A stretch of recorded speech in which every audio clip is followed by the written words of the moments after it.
I have had since the earliest days in my memory, and to my relentless quest to inspire people to pursue their dreams and live life on their terms.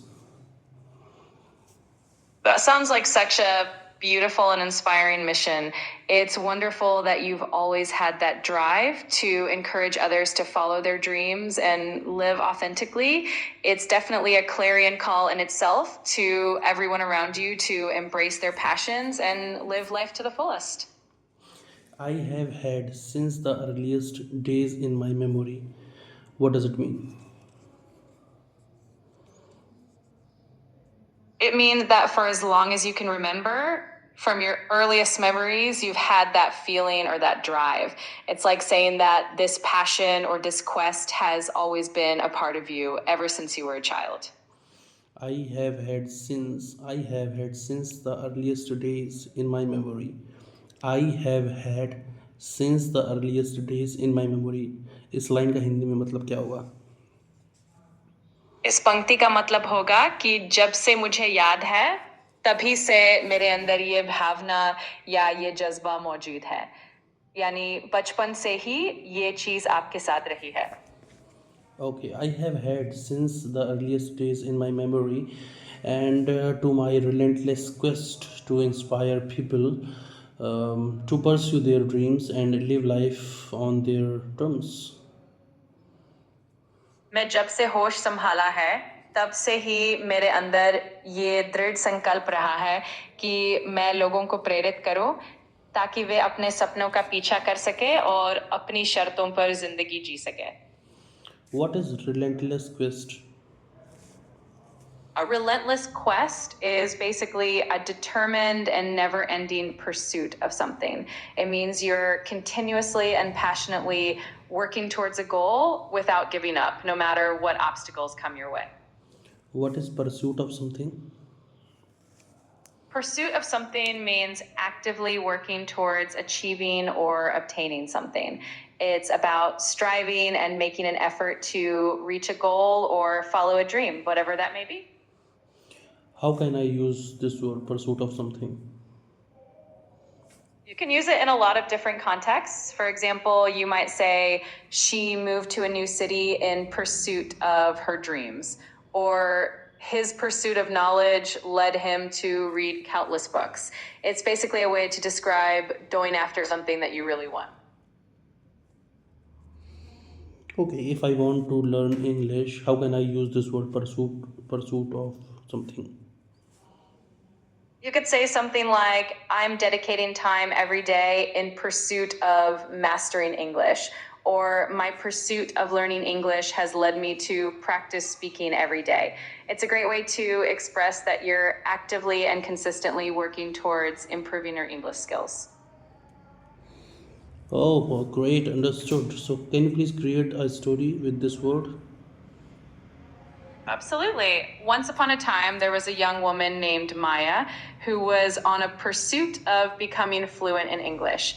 Every day, she set aside time to read books, watch English shows, and chat with friends in English.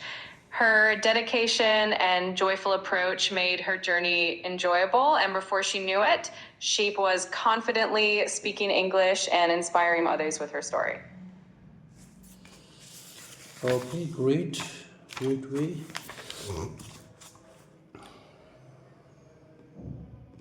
I'm so glad you liked it. If you ever want to hear more stories or if there's anything else you'd like to chat about, just let me know.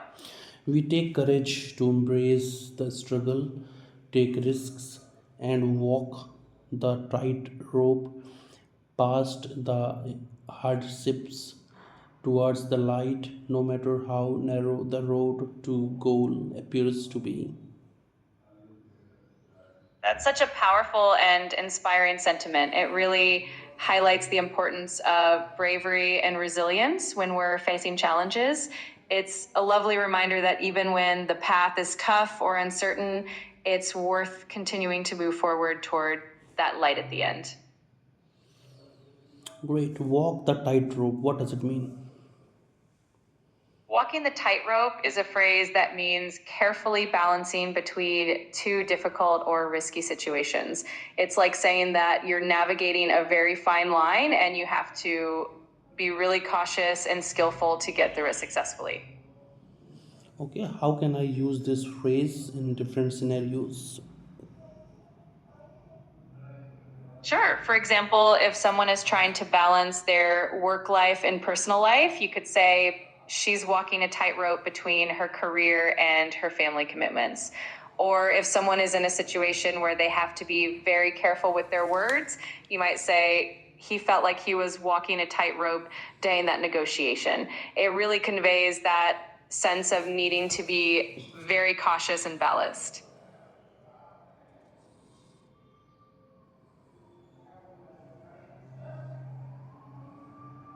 Haunted by loneliness. How can I use this word? I could use the phrase haunted by loneliness to describe someone who feels a lingering sense of loneliness that stays with them. For example, you might say, even in a crowded room, he often felt haunted by loneliness, or she is haunted by loneliness after moving to a new city. It really captures that feeling of loneliness that seems to follow someone around. Encumbered by shattered dreams. Encumbered. That's a very vivid phrase as well. It means someone feels weighed down or burdened by the disappointment of dreams that didn't come true. For instance, you could say, he walked through life encumbered by shattered dreams, struggling to find new hope. Or she refused to be encumbered by shattered dreams and kept moving forward. It really conveys a sense of carrying the weight of past disappointments. All right, can you please describe this word encumbered? What does it mean? Sure. The word encumbered means to be burdened or weighed down by something, whether it's physical, emotional, or even metaphorical. It suggests that something is making it harder to move forward freely, like carrying a heavy load that slows you down. All right, so to the days we wake up to nothingness, talk to ourselves, find hope delusional, find hope delusional. What does it mean? Find hope delusional. To say that someone finds hope delusional means that they believe hope is unrealistic or just an illusion. It suggests that they might feel like having hope is not practical or that it's something that could mislead them rather than help them. All right, so find hope delusional, haunted by loneliness, encumbered by shattered dreams, trapped in the mud of ambitions, defeated by wrong decisions, caught in the dogma of the society. What is the dogma? The word dogma refers to a set of principles or beliefs that are accepted by a group of people without being questioned or doubted. It's often used to describe beliefs that are imposed by a society or an institution and that people are expected to follow without questioning. What are the dogma of societies nowadays? Well, societal dogmas can vary quite a bit depending on the culture or community, but nowadays they might include ideas about success, like the belief that you need to have a certain career or level of wealth to be considered successful. There can also be societal dogmas around lifestyle choices, appearances, or traditional roles. It really depends on the context, but the key idea is that these are beliefs that people are often expected to accept without questioning. All right, if I talk about Indian society, India, so what do you think? What are the key dogma of society?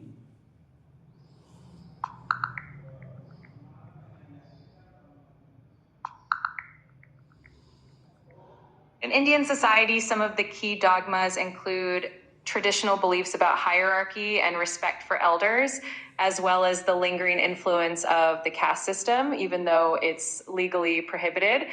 There's also a strong emphasis on family and community values, which sometimes means that individual desires or choices might take a backseat to what the family or society expects.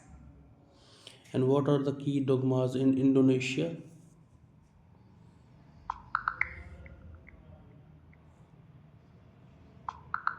In Indonesia, some key societal dogmas include a deep respect for elders and hierarchical structures where age and experience often determine authority and respect. There's also a strong emphasis on community harmony and social cohesion, which means that individual desires often align with or yield to the expectations of the group. What are the key dogmas in Brazil?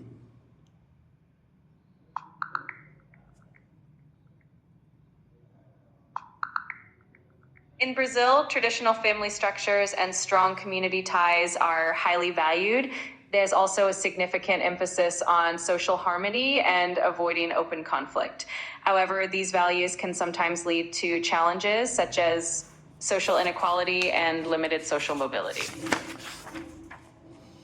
All right. What is the meaning of welling up? WELLING UP up. Welling up means that something is rising or building up, usually referring to emotions or even tears. For example, if you feel tears welling up, it means they are starting to fill your eyes. It can also be used to describe emotions that are gradually becoming stronger and are about to overflow. My eyes are welling up too. Aw, I'm right here with you. Sometimes emotions can just fill us up, and that's perfectly okay. If there's anything you'd like to share or talk about, I'm here for you. I can hear my heart swell with sheer happiness. What does it mean? That sounds absolutely lovely. It means you're feeling so happy that you can almost physically sense your heart filling up with joy. It's a beautiful way of saying that you're experiencing pure and overwhelming happiness. What is the meaning of subjugation? SUBJUGATION.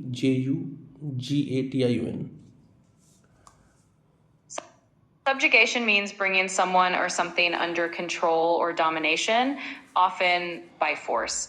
It's typically used to describe a situation where one group dominates another, taking away their freedom and autonomy. It often has a negative connotation, implying oppression or control.